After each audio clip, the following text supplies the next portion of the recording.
queridos devotos e devotas de Santo Antônio, paz e bem.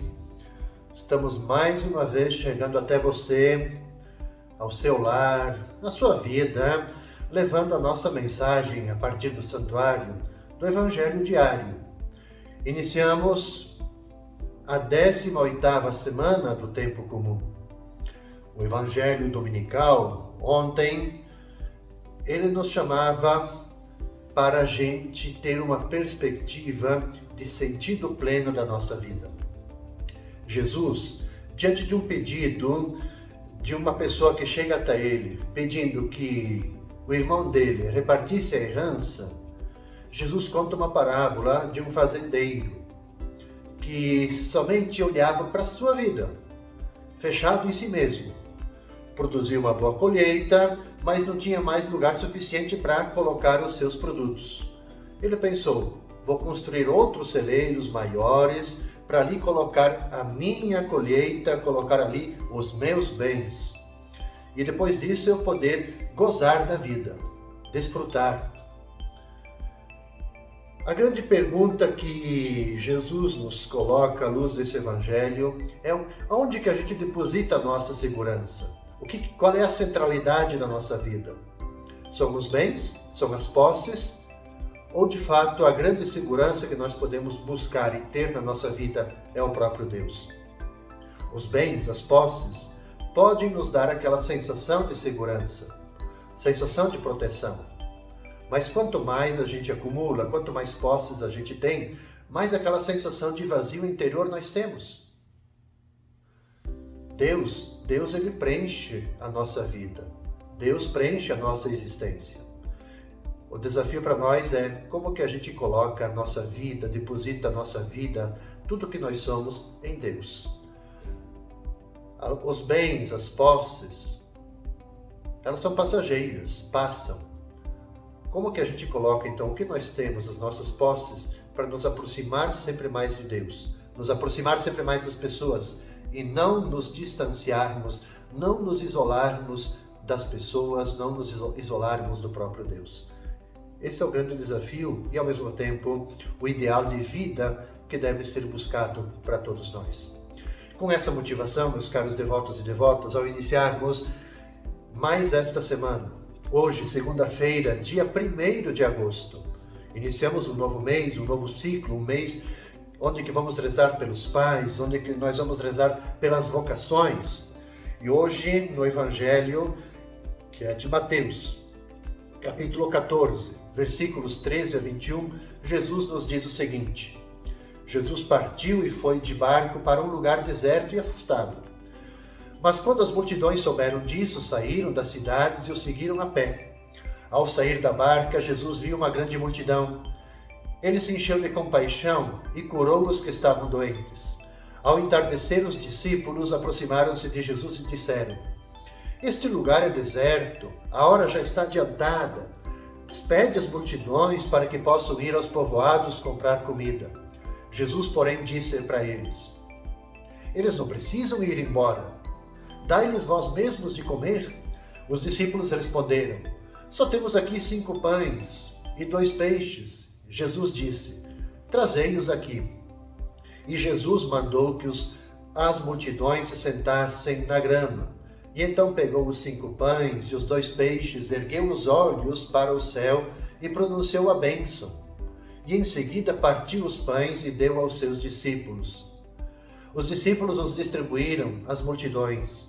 Todos comeram, ficaram satisfeitos, e dos pedaços que sobraram, recolheram ainda 12 cestos cheios. E os que haviam comido eram mais ou menos 5.000 homens, sem contar mulheres e crianças. O evangelho super conhecido da gente, da multiplicação dos pães, estão presentes nos 3 evangelistas, Mateus, Marcos e Lucas, exceto João. Veja, há um provérbio oriental que diz para a gente o seguinte: quando o dedo do profeta aponta para a lua, o tolo, ele olha para o dedo. Veja, algo semelhante poderia ser dito de nós quando fixamos exclusivamente no caráter portentoso dos milagres de Jesus, sem alcançarmos a mensagem que eles contêm. Porque Jesus, ele não foi um milagreiro dedicado a realizar prodígios propagandísticos.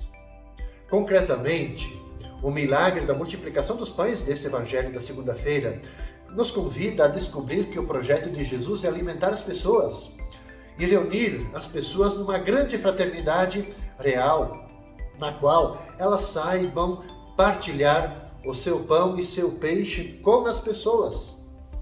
Então, para o cristão, a fraternidade não é uma exigência junto com as outras. É a única maneira de construir entre nós o reino dos céus, o reino do Pai. E essa fraternidade não pode ser mal entendida. Com muita frequência, nós a confundimos como um egoísmo vivo que sabe comportar-se muito decentemente. Pensamos que amamos o nosso próximo simplesmente porque não lhe fazemos nada de especialmente de ruim para o nosso próximo.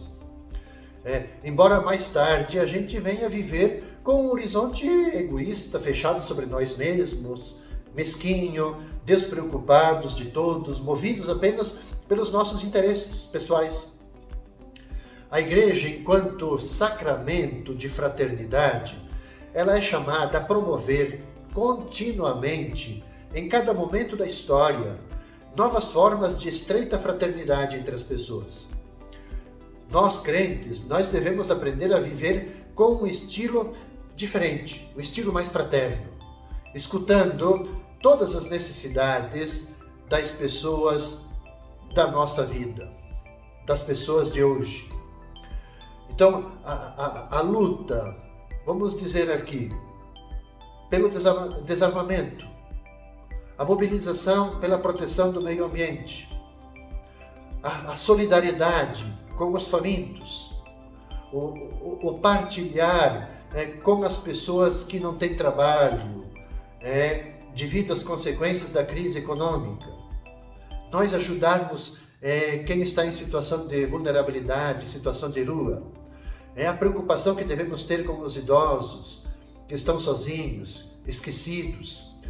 Veja, isso são para nós tantas estratégias para quem se sente de fato irmão, irmã e quer multiplicar por todas essas situações o pão que os homens necessitam para viver. Então, o relato do Evangelho desta segunda-feira lembra para cada um de nós, lembra para mim, lembra para você, que nós não podemos comer tranquilos o pão nosso, o nosso peixe, enquanto junto a nós há milhões e milhões de pessoas ameaçadas por tanta fome, seja ela fome material, mas também de fome espiritual. Veja, os que vivem tranquilos, como que se nada fosse, e satisfeitos, creio que devem ouvir as palavras de Jesus: dai-lhes vós mesmos de comer. Para a terça-feira, meus caros devotos e devotas, no dia 2 de agosto, nós vamos refletir com o Evangelho de Mateus, o capítulo 14, os versículos de 22 até 36, narrando-nos o seguinte: Depois que a multidão comera até saciar-se, Jesus despediu-as e subiu ao monte para rezar a sós. A noite chegou e Jesus continuava ali sozinho. A barca, porém, já longe da terra, era agitada pelas ondas, pois o vento era contrário. Pelas 3 horas da manhã, Jesus veio até os discípulos, andando sobre o mar. Quando os discípulos o avistaram, andando sobre o mar, ficaram apavorados e disseram: é um fantasma. E gritaram de medo. Jesus, porém, logo lhes disse: coragem, sou eu, não tenhais medo. E então Pedro lhe disse: Senhor, se és tu, manda-me ir ao teu encontro caminhando sobre a água. E Jesus respondeu: vem. Pedro desceu da barca e começou a andar sobre a água, em direção a Jesus. Mas quando sentiu o vento, ficou com medo e, começando a afundar, gritou: Senhor, salva-me! Jesus logo estendeu a mão, segurou Pedro e lhe disse: Homem fraco na fé, por que duvidaste? Assim que subiram na barca, o vento se acalmou. Os que estavam na barca prostraram-se diante dele, dizendo: Verdadeiramente, tu és o Filho de Deus. Veja, meus caros devotos e devotas, nós poderíamos começar a nossa reflexão com algumas perguntas até inquietantes. O que você faria se você não tivesse medo? Ou então, o que nós faríamos, nós que somos seguidoras e seguidoras de Jesus, se nós não fôssemos afetados pelo medo? Veja, é importante essas perguntas porque nós chegamos nesse nosso tempo, neste nosso século, chegamos à pós-modernidade com uma enorme carga de medo sobre nós. Não é verdade que nós somos atormentados o tempo todo pelo medo? Um medo cruel que afeta os corajosos e que inclusive agride aqueles que são ousados. Eu ouso dizer assim que há como que um verdadeiro pânico permanente envolvendo grupos, envolvendo pessoas, as instituições. Agora, quando a gente lê com bastante atenção o Evangelho de Mateus, nós passamos a ter convicção de que Jesus está continuamente passando para a outra margem, mas também convidando cada um de nós, assim como ele fez o convite para os discípulos, para a gente fazer o mesmo, passar para outra margem. Nós podemos com certeza dizer que o seguimento implica permanente travessia de uma margem para outra. Implica travessia para um ambiente, para um local desconhecido, onde que nesse percurso, nessa travessia, nesse caminhar para outra margem, nós, quem sabe, passamos por medo, por insegurança, inclusive duvidamos da nossa fé. Mateus, é importante a gente ver novamente no Evangelho, ele realça que Jesus como que forçou os seus discípulos a entrarem na barca. Ora, isso tem um indicativo muito importante, que os discípulos não queriam ir embora, não queriam ir embora, daquele ambiente da multiplicação dos pães, porque viam em Jesus um milagreiro, e que foi necessário obrigá-los a se retirarem daquele lugar. Mas por quê? Sem dúvida, porque ao verem a oportunidade de que o Mestre se convertesse num rei, num milagreiro, eles não queriam, obviamente, perder a ocasião de ter algo também de poder, de vaidade, de prestígio. Então, a gente compreende dessa forma o mandato de Jesus a passar para outra margem, a deixar de lado as solicitações do poder, do ter, para buscar um caminho de despojamento, de partilha e também de até insegurança. Então veja, isso é importante porque a pessoa que se instala, ela se perde, ela se envolve numa tormenta. Então é preciso buscar sempre novos espaços, buscar novos horizontes. E toda travessia, ela implica correr riscos. É urgente a gente substituir a cultura do medo pela cultura da coragem, pela cultura da ousadia, porque a coragem, ela desbloqueia energias, ela impulsiona decisões, ela levanta projetos, a gente sonha com projetos, reacende em nós a criatividade e também o gosto por nós vivermos. Então, sem a superação cotidiana desse medo, a nossa missão ela vai ficar muito comprometida. Ela vai perder com certeza a força inovadora garantida pelo projeto de Deus, que é uma novidade permanente. Então, o compromisso com o reino, requer de todos nós uma forte dose de esperança, de coragem, ousadia e uma alma ágil, uma alma animada, uma alma vivificada pelo sabor da aventura e também da novidade. Então, veja, esperança e dúvida, temor e coragem, criatividade e rotina, elas andam juntas. Nós devemos nos tornar corajosos quando nós tomamos a decisão de arriscarmos a ir para outra margem, fazendo essa travessia. Na quarta-feira, meus caros devotos e devotas, dia 3 de agosto, nós vamos rezar, vamos meditar com o Evangelho de Mateus, o capítulo 15, versículos de 21 até 28. Jesus ele se retirou para a região de Tiro e Sidônia. Eis que uma mulher cananeia, vindo daquela região, pôs-se a gritar: Senhor, filho de Davi, tem piedade de mim. Minha filha está cruelmente atormentada por um demônio. Seus discípulos se aproximaram e pediram para Jesus: manda embora essa mulher, pois ela vem gritando atrás de nós. Jesus respondeu: eu fui enviado somente às ovelhas perdidas da casa de Israel. Mas a mulher, aproximando-se, prostrou-se diante de Jesus e começou a implorar: Senhor, socorre-me. Jesus lhe disse: não fica bem tirar o pão dos filhos para jogá-lo aos cachorrinhos. A mulher insistiu: é verdade, Senhor, mas os cachorrinhos também comem as migalhas que caem da mesa de seus donos. Diante disso, Jesus lhe disse: mulher, grande é a tua fé. Seja feita como tu queres. E desde aquele momento, sua filha ficou curada.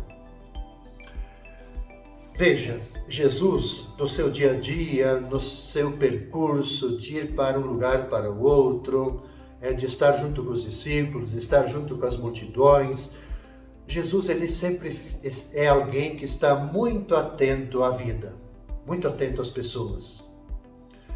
É aí que se descobre, na atenção às pessoas, qual é a vontade de Deus.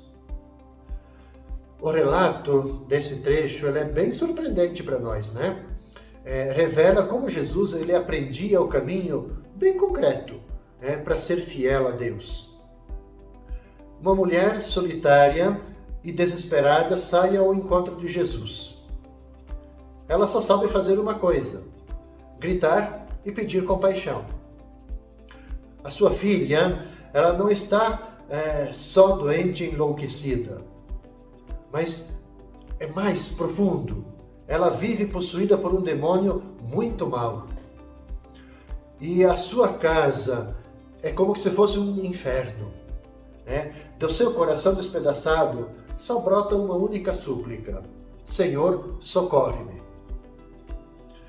Jesus, se nós olharmos, parece que Jesus é muito frio, não é? Da resposta que ele dá. Uma frieza inesperada. Ele tem uma vocação muito concreta, definida. Para ele, a grande vocação dele é devido às ovelhas perdidas de Israel. É o que ele responde, eu fui enviado somente às ovelhas perdidas da casa de Israel. Não é sua missão entrar no mundo pagão. Não está bem atirar aos cães o pão dos filhos. Os pagãos eram considerados cachorros, cachorrinhos. Veja a frase, essa resposta que parece ser dura, de uma frieza profunda, isso pode tornar a gente impactado por essa resposta. Mas veja, mesmo diante desta resposta dura, a mulher, ela não se ofende. Ela está segura de que o que pede é bom. E retomando a imagem de Jesus, ela diz para ele palavras admiráveis: tem de razão, Senhor, você tem razão. Mas também os cães, no sentido os pagãos, os pagãos comem as migalhas que caem na mesa do seu amo. Então, de repente, Jesus ele entende tudo de uma nova maneira, com uma nova luz. Essa mulher, ela tem razão. Jesus ele também não pode ficar fechado somente sobre o povo de Israel, a casa de Israel. Por quê? Porque o que essa mulher pagã, o que ela deseja, o que ela busca, não é diferente do que deseja Deus. Deus não quer ver ninguém sofrer, Deus quer vida, Deus quer dignidade para todas as pessoas. O que Jesus faz? Jesus, comovido, admirado pela coragem, pela ousadia da mulher, ele diz para ela: mulher, que grande é a tua fé, que se cumpra aquilo que você está aqui desejando, está buscando. Ora, Jesus, é muito interessante essa pedagogia que está aqui nesse trecho do Evangelho de Mateus. Porque Jesus, na sua missão, ele também vai aprendendo as coisas. Ele também vai aprendendo.